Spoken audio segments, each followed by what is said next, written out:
नमस्ते। आज हम अक्टूबर 2025 के आखिरी हफ्ते की कुछ अहम खबरों और विश्लेषणों पर थोड़ी गहराई से बात करेंगे। जी ये जानकारी हमें मिले हुए स्रोतों पर आधारित है और कोशिश यही रहेगी कि इन थोड़े मुश्किल विषयों को आसान बनाया जाए। बिल्कुल। आज की बातचीत में पर्यावरण तकनीक है, अंतर्राष्ट्रीय संबंध है, अप्रवासन नीति, कुछ घरेलू आर्थिक फैसले भी हैं और हाँ, वैश्विक व्यापार के बदलते समीकरण भी। और ये सब कहीं ना कहीं जुड़े हुए लगते हैं। हाँ बिल्कुल, एक का असर दूसरे पर दिखता है। तो चलिए फिर शुरू करते हैं, देखते हैं इन स्रोतों में क्या खास है। सबसे पहले बात करते हैं दिल्ली के वायु प्रदूषण की। ये तो एक लगातार बनी रहने वाली समस्या है। हाँ ये तो है। सुनने में आया है कि आईआईटी कानपुर ने कोई प्रयोग किया है हाल में, क्लाउड सीडिंग जैसा कुछ। जी बिल्कुल, खबर यही है कि दिल्ली सरकार और आईआईटी कानपुर के बीच एक एमओयू हुआ था। अच्छा। उसी के तहत आईआईटी कानपुर ने एनसीआर के कुछ इलाकों में क्लाउड सीडिंग वाली उड़ानें भरी।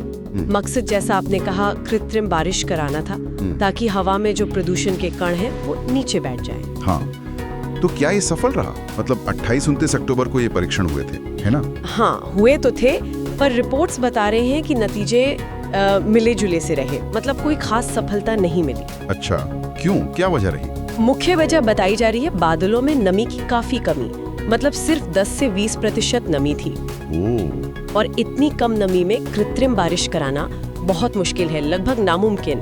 तो ये तो फिर सीधे सीधे तकनीक की सीमाओं की बात हो गई। बिल्कुल, और यहीं पर वो बहस शुरू होती है कि क्या हम ऐसी तकनीकी, मतलब फौरी राहत वाले उपायों पर ज्यादा ध्यान दें या फिर प्रदूषण की जो जड़ है, जो स्रोत है, उन पर काम करें। हाँ, ये अहम सवाल है। शासन का भी मुद्दा है इसमें जी। और एक नैतिक सवाल भी उठता है कि क्या ऐसी तकनीकों को एक तरह से जादुई समाधान की तरह पेश करना ठीक है, जब हमें पता है कि असल जरूरत तो ढांचागत सुधारों की है। सही बात है। अच्छा, ये क्लाउड सीडिंग होती कैसे है? मतलब आसान शब्दों में समझाएं तो। देखिए, आसान भाषा में कहें तो इसमें हवाई जहाज या रॉकेट से बादलों के ऊपर या उनके बीच में कुछ खास तरह के कण छोड़े जाते हैं, जैसे सिल्वर आयोडाइड या बस साधारण नमक के बारीक कण। अच्छा। ये कण क्या करते हैं कि हवा में जो पानी की भाप या बहुत छोटी बूंदें होती हैं, उनको अपनी तरफ खींचकर जमा करते हैं। इससे पानी की बड़ी बूंदें या बर्फ के क्रिस्टल बन जाते हैं और जब वो भारी हो जाते हैं तो बारिश या बर्फ के रूप में नीचे गिरते हैं।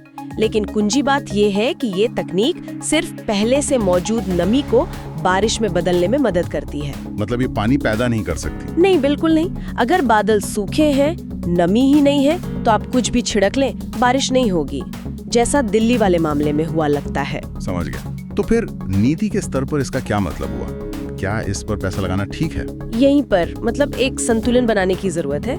क्लाउड सीडिंग शायद तब काम आ सकती है जब प्रदूषण बहुत ज्यादा हो, एकदम आपातकालीन स्थिति हो, एक आप कह सकते हैं तात्कालिक उपाय की तरह, जैसे एक बैंडेड। हाँ बिल्कुल, बैंडेड की तरह। लेकिन ये जो गहरी समस्या है प्रदूषण की, उसका इलाज नहीं है।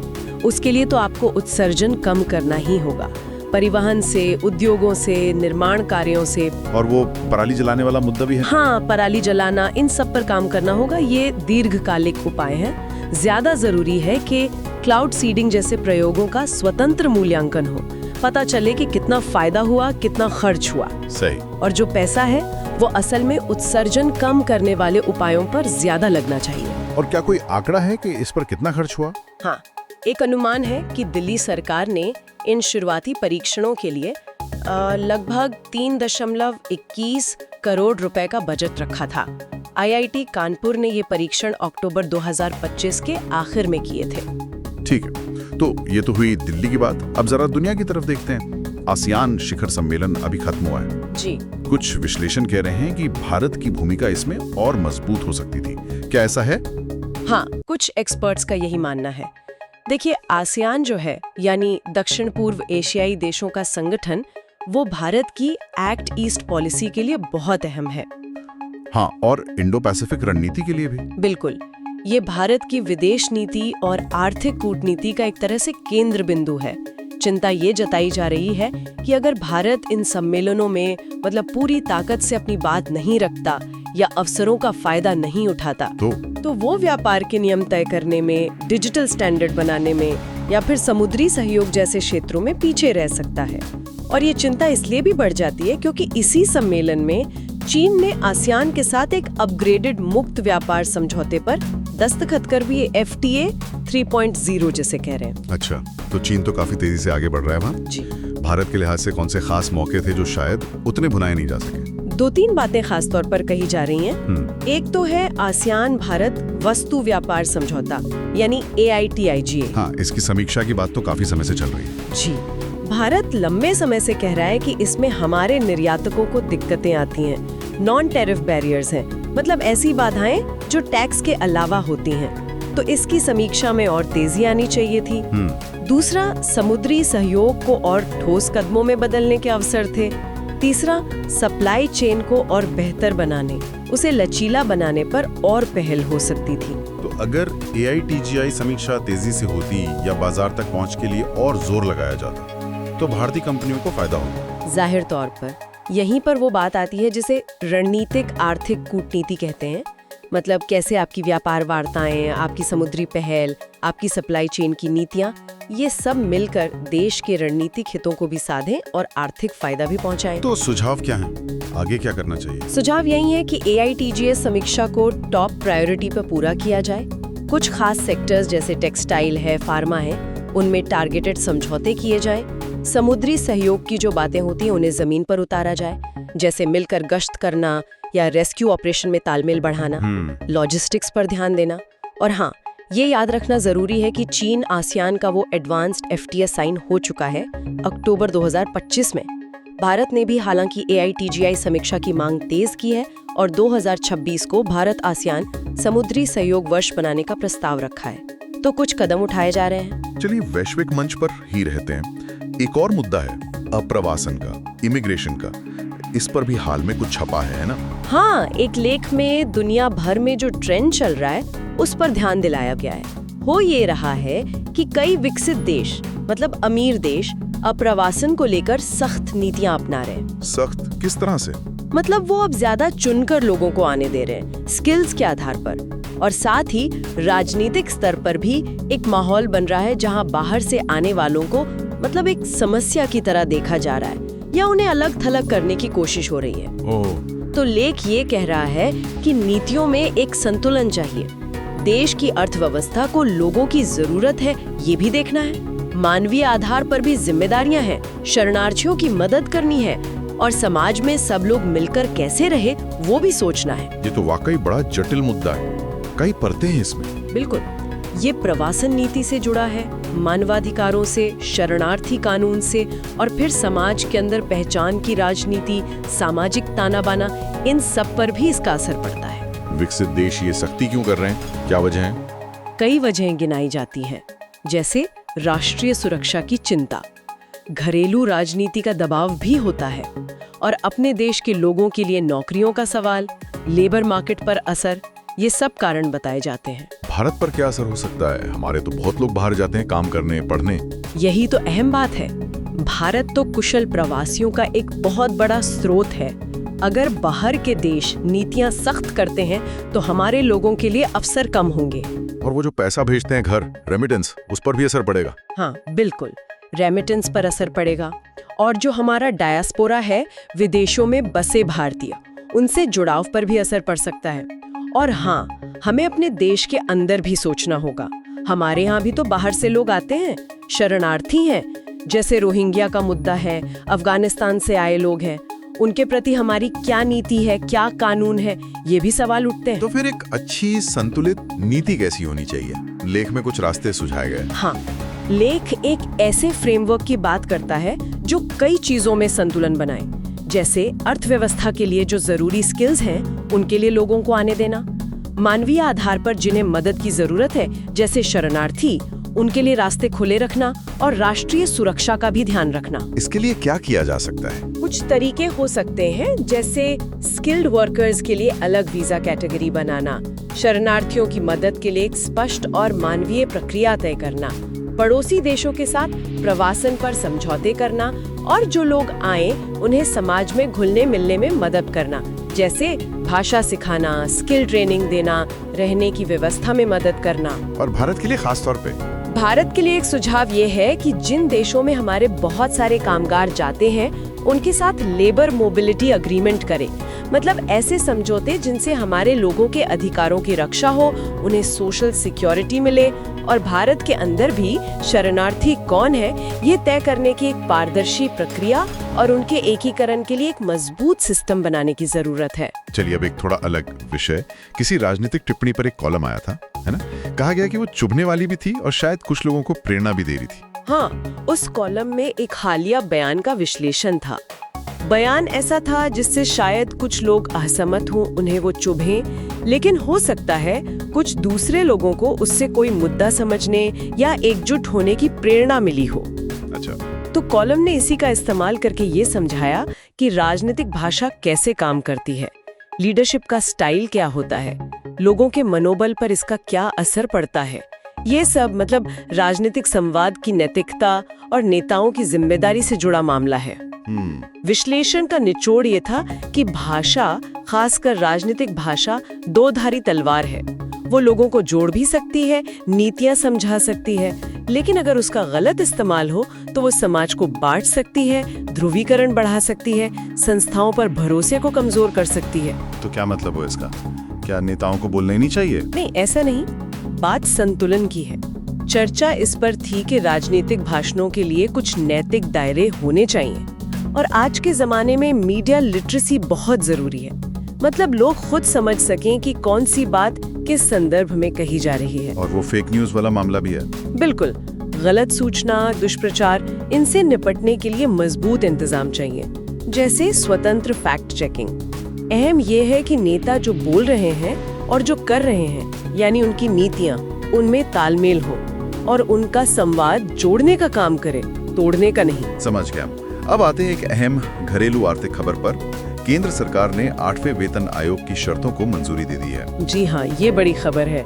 केंद्रीय कैबिनेट ने 28 अक्टूबर 2025 को 8वें केंद्रीय वेतन आयोग यानी सीपीसी के लिए टर्म्स ऑफ रेफरेंस यानी आयोग क्या क्या करेगा, किन बातों पर सिफारिश देगा, उसे मंजूरी दे दी है। इसका असर तो बहुत लोगों पर पड़ेगा। वे प्रभावित होंगे, उनकी सैलरी, भत्ते, पेंशन, इन सब की समीक्षा होगी और जाहिर है इसका सरकारी खजाने पर भी बड़ा असर पड़ेगा। इसे हम दो मुख्य नजरियों से देख सकते हैं, है ना? एक तो अर्थव्यवस्था पर असर, दूसरा शासन पर। बिल्कुल, पहला तो सीधा सीधा राजकोषीय प्रभाव है। जब वेतन आयोग की सिफारिशें लागू होती हैं, तो सरकार का खर्चा बढ़ता है, सैलरी और पेंशन का बिल बढ़ जाता है।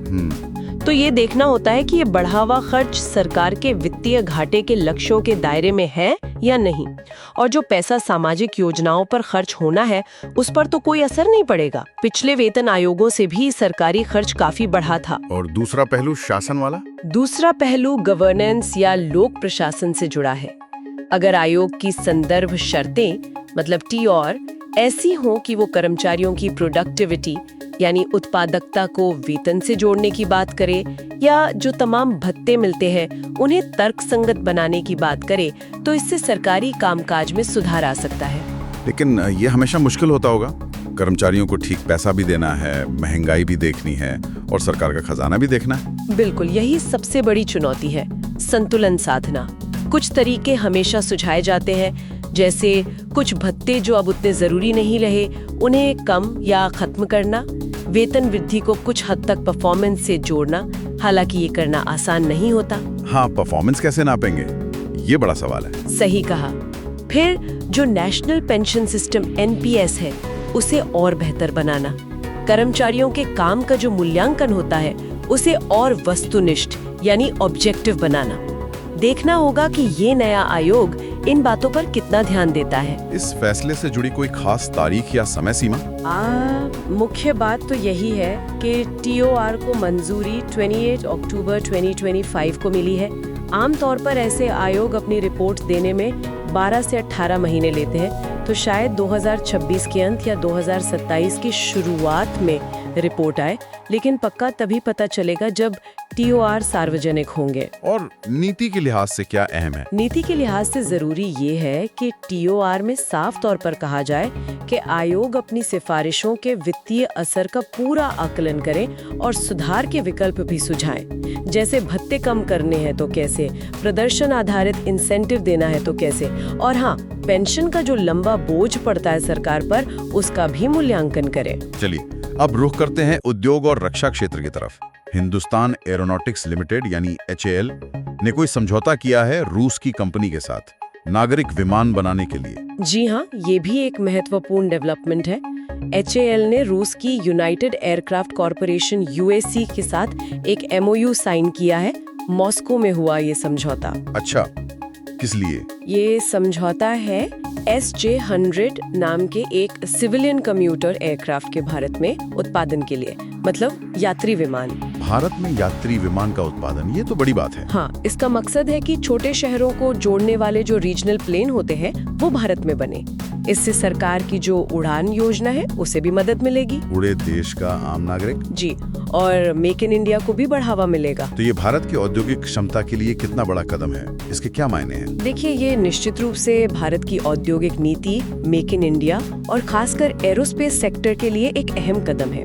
साथ ही ये रूस के साथ हमारे पुराने रक्षा और औद्योगिक रिश्तों को भी दिखाता है। हालांकि आज के माहौल में इसके कुछ भू राजनीतिक पहलू भी हैं। जैसे रूस पर लगे पश्चिमी देशों के प्रतिबंध, उनका असर सप्लाई पर पड़ सकता है। लेकिन अगर ये प्रोजेक्ट सफल होता है तो भारत में यात्री विमान बनाने की क्षमता फिर से मजबूत होगी। पहले भी कोशिशें हुई हैं। हाँ, सारस विमान का प्रोजेक्ट था शायद। जी, तो इसके फायदे कई हो सकते हैं। अपने देश में रोजगार बढ़ेगा, पुर्जे बनाने वाले छोटे उद्योग पनप सकते हैं और छोटे शहरों की कनेक्टिविटी सुधर सकती है। लेकिन क्या इसमें कुछ चुनौतियां या जोखिम भी हैं? आपने प्रतिबंधों की बात की, रूसी तकनीक पर निर्भरता भी एक मुद्दा हो सकता है। जोखिम तो है। पहला, जैसा आपने कहा, रूसी तकनीक पर निर्भरता। प्रतिबंधों की वजह से पुर्जे मिलने में या टेक्नोलॉजी ट्रांसफर में दिक्कत आ सकती है। दूसरा, ये यात्री विमान है, इन्हें भारत की DGCA से और शायद अंतर्राष्ट्रीय एजेंसियों जैसे यूरोप की ESA से सुरक्षा का सर्टिफिकेट लेना होगा। ये प्रक्रिया लंबी और सख्त होती है। तीसरा, HAL सरकारी कंपनी है, इसके अपने फायदे हैं, जैसे सरकार का सपोर्ट, अनुभव। लेकिन कुछ चुनौतियां भी हो सकती हैं, जैसे प्रक्रियाएं थोड़ी धीमी हों या बाजार के हिसाब से ढलने में वक्त लगे। शायद इसमें प्राइवेट सेक्टर को भी साथ लाना पड़े। इस समझौते से जुड़े कुछ खास तथ्य, विमान कौन सा है? ये MOU अक्टूबर 2025 में साइन हुआ है। HAL और USC के बीच। विमान का नाम है SJ-100। ये करीब 100 सीटों वाला एक रीजनल जेट है, मतलब छोटे और मध्यम दूरी के लिए। अच्छा। नीति के स्तर पर जरूरी होगा कि टेक्नोलॉजी पूरी तरह भारत को मिले, पुर्जों की सप्लाई चेन यहीं देश में विकसित हो और सर्टिफिकेशन समय पर मिले।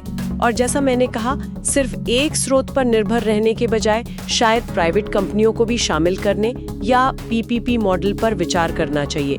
इससे उत्पादन तेजी से बढ़ सकता है। ठीक है, अब एक बार फिर पर्यावरण के मुद्दे पर आते हैं, लेकिन इस बार वैश्विक स्तर पर। संयुक्त राष्ट्र की कोई रिपोर्ट आई है जो कह रही है कि देश जलवायु परिवर्तन से निपटने के लिए काफी कुछ नहीं कर रहे हैं। हाँ, ऐसी रिपोर्टें आती रहती हैं UNFCCC यानी United Nations framework convention on climate change की तरफ से। हालिया रिपोर्ट का निचोड़ यही है कि देशों ने जो अपने अपने लक्ष्य तय किए हैं, जिन्हें NDCs कहते हैं, नेशनली डिटरमाइंड कॉन्ट्रीब्यूशंस। जी, तो ये जो NDCs हैं, ये सब मिलाकर भी इतने काफी नहीं है कि हम ग्लोबल वार्मिंग को पेरिस समझौते के लक्ष्य यानी 1.5 डिग्री या कम से कम 2 डिग्री सेल्सियस तक रोक सके। मतलब दुनिया अपने वादे से पीछे चल रही है। बिल्कुल, जितनी कटौती होनी चाहिए उससे हम सब सामूहिक रूप से काफी पीछे हैं। और कार्बन रीफ जैसे कुछ स्वतंत्र विश्लेषण तो ये भी कहते हैं कि दुनिया के सिर्फ 1/3 देशों ने ही अपने लक्ष्यों में ये साफ साफ कहा है कि वो कोयला, तेल, गैस जैसे जीवाश्म ईंधन का इस्तेमाल धीरे धीरे बंद करेंगे। अरे, ये तो सच में चिंता की बात है। ये रिपोर्ट क्या दिखाती है? मतलब देश कह तो रहे हैं पर कर नहीं रहे। हाँ, ये रिपोर्ट दिखाती है कि जो कहा जा रहा है और जो किया जा रहा है उसके बीच एक बड़ा विश्वसनीयता का अंतर है, एक क्रेडिबिलिटी गैप है। ये पर्यावरण और सस्टेनेबल डेवलपमेंट के लिहाज से बहुत गंभीर बात है। भारत के लिए इसके क्या मायने हैं? भारत के लिए इसके कई मतलब हैं। पहला तो ये कि अंतर्राष्ट्रीय जलवायु वार्ताओं में भारत को अपनी बात कैसे रखनी है, मतलब हमें विकास भी करना है और उत्सर्जन भी घटाना है, तो संतुलन कैसे बनेगा? हाँ, ये मुश्किल है। दूसरा, हमें अपने जो बड़े लक्ष्य हैं, जैसे नवीकरणीय ऊर्जा का, उन्हें पूरा करने के लिए पैसा और टेक्नोलॉजी कहाँ से मिलेगी? तीसरा, हमें अपनी घरेलू नीतियों को और तेजी से लागू करना होगा। जैसे सोलर विंड एनर्जी बढ़ाना, एनर्जी एफिशिएंसी पर काम करना। और चौथा वो जो सिद्धांत है, समान लेकिन विभेदित जिम्मेदारियां, CBDR, मतलब जिसने ज्यादा प्रदूषण फैलाया है ऐतिहासिक रूप से और जिसके पास ज्यादा पैसा है वो ज्यादा करे। इस सिद्धांत को बनाए रखना भी एक चुनौती है। तो फिर भारत क्या करे? आगे का रास्ता क्या है? भारत को कई मोर्चों पर काम करना होगा। एक तरफ तो अपने लक्ष्यों को तेजी से हासिल करना है, जैसे 500 गीगावाट रिन्यूएबल एनर्जी का लक्ष्य, एनर्जी एफिशिएंसी के मानक और सख्त करने होंगे, ग्रीन हाइड्रोजन जैसी नई टेक्नोलॉजी पर काम तेज करना होगा। और दूसरी तरफ जलवायु परिवर्तन के जो असर हो रहे हैं, जैसे बाढ़, सूखा, तूफान, उनसे निपटने की तैयारी करनी होगी, जिसे एडेप्टेशन कहते हैं, उसमें भी निवेश बढ़ाना होगा। और साथ ही अंतर्राष्ट्रीय मंचों पर लगातार दबाव बनाए रखना होगा, खासकर अमीर देशों पर, कि वो पैसा और टेक्नोलॉजी दें। इस रिपोर्ट से जुड़ा कोई खास आंकड़ा जो स्थिति की गंभीरता बताए? हाँ, वो कार्बन रिफ वाला आंकड़ा कि सिर्फ 1/3 देश ही जीवाश्म ईंधन छोड़ने की साफ बात कर रहे हैं। ये दिखाता है कि दुनिया अभी भी असली जड़ पर चोट करने से हिचकिचा रही है। नीति के स्तर पर भारत के लिए जरूरी है कि वो अपने राष्ट्रीय लक्ष्यों को और डिटेल में तोड़े, मतलब किस सेक्टर में कितनी कटौती होगी, कैसे होगी, कितना खर्च आएगा, इसका पूरा प्लान बनाए और उसकी निगरानी करे। और जैसा मैंने कहा, कॉप जैसी बैठकों में अमीर देशों से वित्त और तकनीक पर उनके वादे पूरे करने के लिए जोर डालता रहे। और अब आखिर में एक बार फिर व्यापार की दुनिया में खबर है कि चीन और आसियान देशों ने अपना मुक्त व्यापार समझौता यानी FTA और अपग्रेड कर लिया है, खासकर जब अमेरिका टैरिफ लगा रहा है। जी बिल्कुल, ये चीन आसियान FTA का नया संस्करण है, जिसे FTA 3.0 कहा जा रहा है। इस पर हालिया आसियान समिट में साइन हुए हैं। इसमें नया क्या है? इसका मकसद है चीन और आसियान देशों के बीच व्यापार और निवेश को और गहरा करना, खास तौर पर नए क्षेत्रों में, जैसे डिजिटल ट्रेड है, ग्रीन इकोनॉमी यानी पर्यावरण अनुकूल व्यापार है, जैसे इलेक्ट्रिक गाड़ियां, सोलर पैनल, फार्मा सेक्टर भी है। अच्छा, इसे एक तरह से चीन और आसियान का एक रणनीतिक कदम माना जा रहा है, क्योंकि अमेरिका ने जो टैरिफ लगाए हैं और दुनिया भर में जो व्यापार को लेकर तनाव चल रहा है, उसके बीच ये देश आपस में अपने आर्थिक रिश्ते मजबूत कर रहे हैं। इसका क्या महत्व है और भारत के लिए इसका क्या मतलब हुआ? बाकी देशों के लिए भी एक संकेत है कि अगर पश्चिमी देश संरक्षणवादी नीतियां अपना रहे हैं, तो क्षेत्रीय व्यापार समझौते एक रास्ता हो सकते हैं। और भारत के लिए? भारत के लिए ये बहुत महत्वपूर्ण है। ये इस बात को और जरूरी बना देता है कि भारत भी आसियान के साथ अपना जो व्यापार समझौता है AITGA, उसकी समीक्षा जल्दी पूरी करें और अपने रिश्ते और गहरे करें, वरना इस तेजी से जुड़ते बाजार में भारत पीछे रह सकता है। तो क्या भारत को चिंता करनी चाहिए या क्या करना चाहिए? चिंता से ज्यादा ये भारत के लिए एक, कह सकते हैं, वेकअप कॉल है और एक अवसर भी। भारत को अपनी एक्सपोर्ट स्ट्रैटेजी देखनी होगी। आसियान के साथ हमें कैसे जुड़ना है, इस पर सोचना होगा। क्या खास कदम उठाए जा सकते हैं? वही बातें हैं। आसियान के साथ बाजार पहुंच पर बातचीत तेज करनी होगी, व्यापार की प्रक्रियाएं आसान बनानी होंगी, जिसे ट्रेड फैसिलिटेशन कहते हैं, और हमें उन सेक्टर पर फोकस करना चाहिए जहां भारत मजबूत है, जैसे फार्मा, IT सर्विसेज, शायद कुछ कृषि उत्पाद। इन पर लक्षित कूटनीति करनी होगी। और इस खबर का मुख्य तथ्य यही है कि चीन आसियान का ये एडवांस्ड FTA 3.0 साइन हो गया है अक्टूबर 2025 में, और इसमें डिजिटल और ग्रीन ट्रेड जैसे भविष्य के क्षेत्र शामिल हैं। ये एक अहम कदम है। तो आज हमने काफी सारे मुद्दों पर बात की, दिल्ली के प्रदूषण और क्लाउड सीडिंग से लेकर वेतन आयोग जैसे घरेलू नीतिगत फैसलों तक।